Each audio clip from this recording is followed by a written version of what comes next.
What is going on here is a globally organized, throughout the Muslim world, plan to finish the job that Hitler started.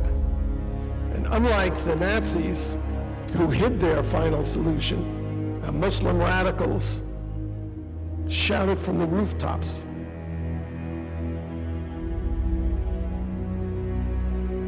To combat this evil, the David Horowitz Freedom Center has launched a campaign on American college campuses.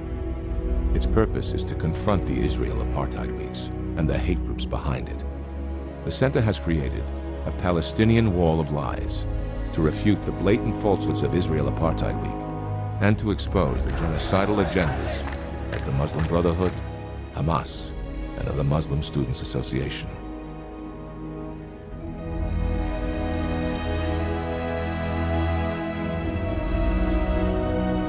The hour is late, and we need your help.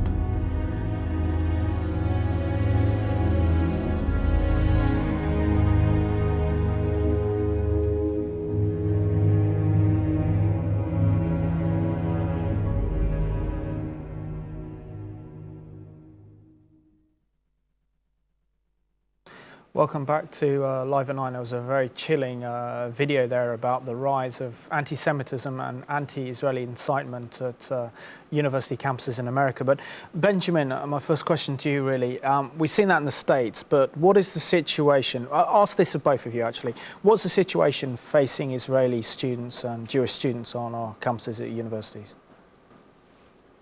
Gilly, you have more experience on campuses. Yeah, the video you've just shown is very chilling, and I will never stop being shocked.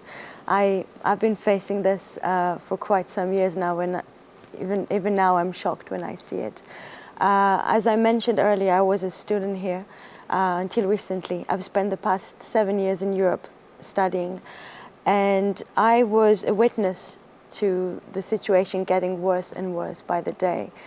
And this situation is obviously not very positive. Israel and the Jews seem to be a fair target. There's no other group or other state that gets the same treatment like Israel and the Jews, and that goes unchallenged. I particularly remember a specific time at Cambridge University where I studied for my master's in politics. I came back to my college, Darwin College. It was during the operation, Israel's operation in Gaza against Hamas. And I remember coming back to campus shaken after witnessing a very heated anti-Israel demonstration. And I've never seen, coming from Israel, I was supposed to be tough by then, but I've never seen anything like that. I've seen people from the left, environmentalists, gay groups, Islamists, everyone together against Israel. And it was full of hate. And I remember coming back shaken from that experience and telling that to my friends at Cambridge, to my colleagues, and they said, "So what did you do? Did you cover your face in shame?" So that was their first reaction. It was expected for me, almost by default, to apologize, that I was Israeli and that I supported Israel and I supported its right to defend itself.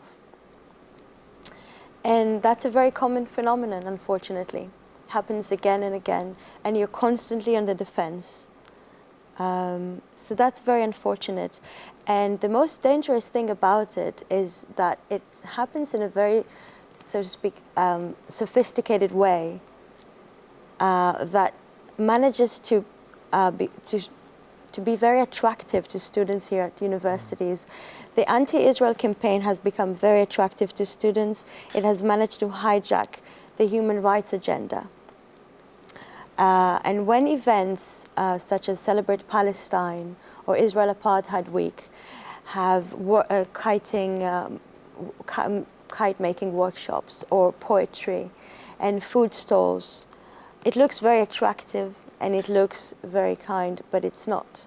When you have manipulative speakers who throw into the air terms such as fascism, ethnic cleansing, even Nazism at times, And this is actually more dangerous than being directly anti-Israel or full of hatred. This is done in a very sophisticated way, which is much more dangerous than what we've been used to. And Benjamin, I mean, what are your experiences of feeling this anti-Israeli sentiment and anti-Semitism here in Britain?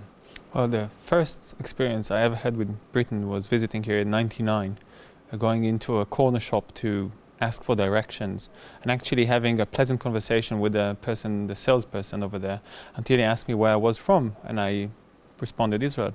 And then he became straight-faced, said, "Sorry, sir, you would have to leave the shop now." Oh. Actually, he actually stumbled and said, "That means you're Jew.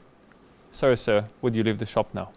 So that was my first experience in the UK.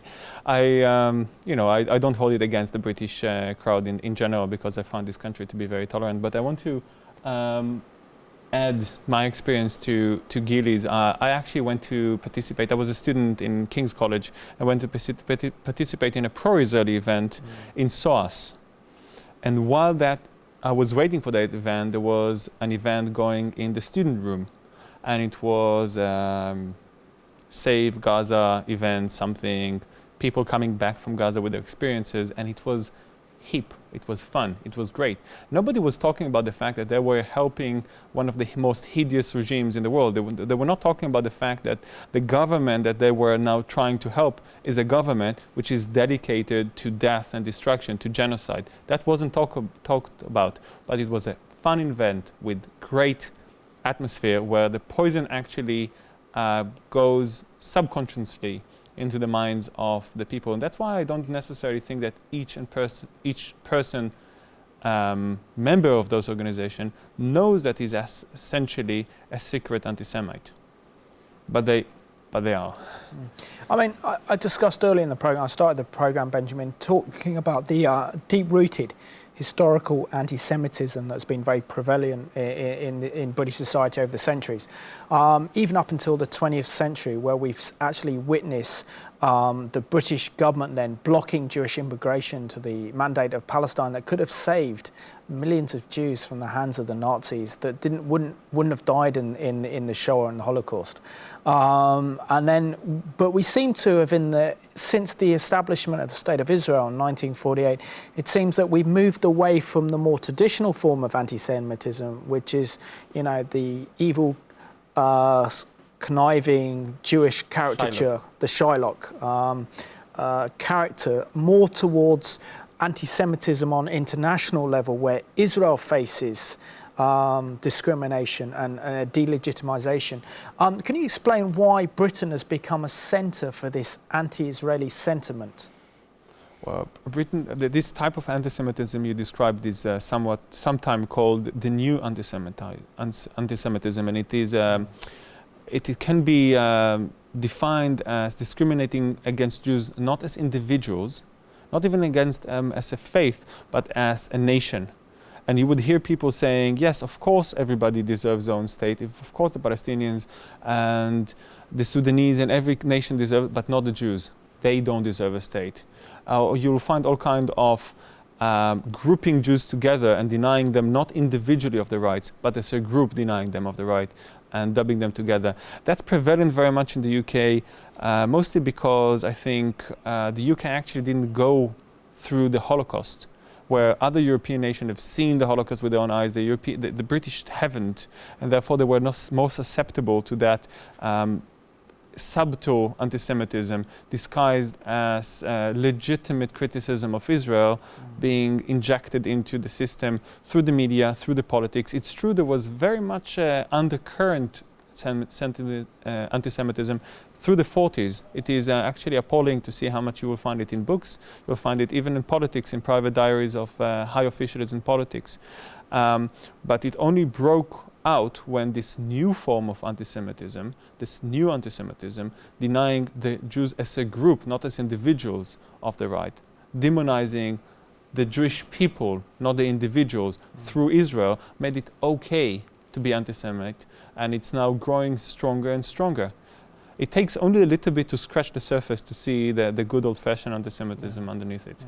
And Gilly, when I was at university, which feels like a long time ago now, back in the mid-90s, from about 95 to 98, I went to the University of Manchester, and my course was modern Middle Eastern history, so I was in a very pro-Arab department at university. And I remember spending like an amazing 3 months of my life in Israel. It was the best time of my life, with the Hebrew University of Jerusalem, learning Ivrit and learning about Israel. And it was just so amazing. And then to come back to grey Manchester in October was depressing. But I was very much involved with JSOC, the Jewish Union and campaign. And when I came back, it was the tunnel incident where Netanyahu opened up the Hezekiah tunnel, which sparked a Palestinian mini uprising then. And the Islamic Society wanted to ban the Jewish Society for its association with Israel. So it was a big campaign as well. But it seems like the situation at our universities has got far worse now. Over, I don't know, 15 years on. The fact that Jewish students now feel fearful at university, even some attacks against Jewish and Israeli students. Can you tell us what it's like for Jewish and Israeli students in particular? Absolutely, and I agree with you that the situation seems to be worsening by the day. It seems as if there's no supervision whatsoever, or actually worse, very biased supervision of which events can be held at British universities. For example, when London School of Economics invites a person such as Barry Atwan from the newspaper Al-Quds Al-Arab, because he's supposedly a commentator, which is a problem in itself on the BBC, in the name of freedom of speech, who refers to people in the crowd as Nazis, as murderers of Palestinians. During the event, people walk out in tears. You can imagine how it feels like, and the rest of the crowd is jeering.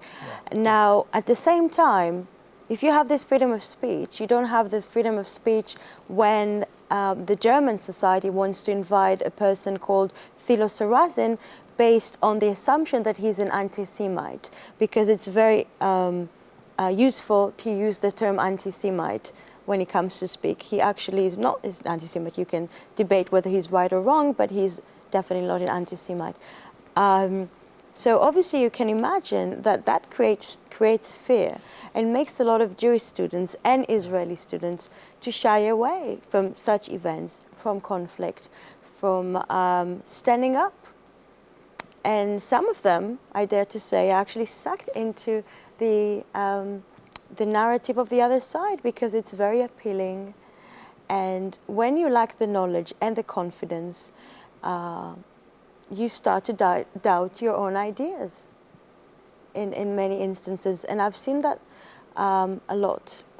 So we're definitely losing the battles at universities. But Gilly, maybe you can also explain and go on a bit further. I mean, there's been a boycott against Israeli lecturers and against universities as well. And yet Israel is leading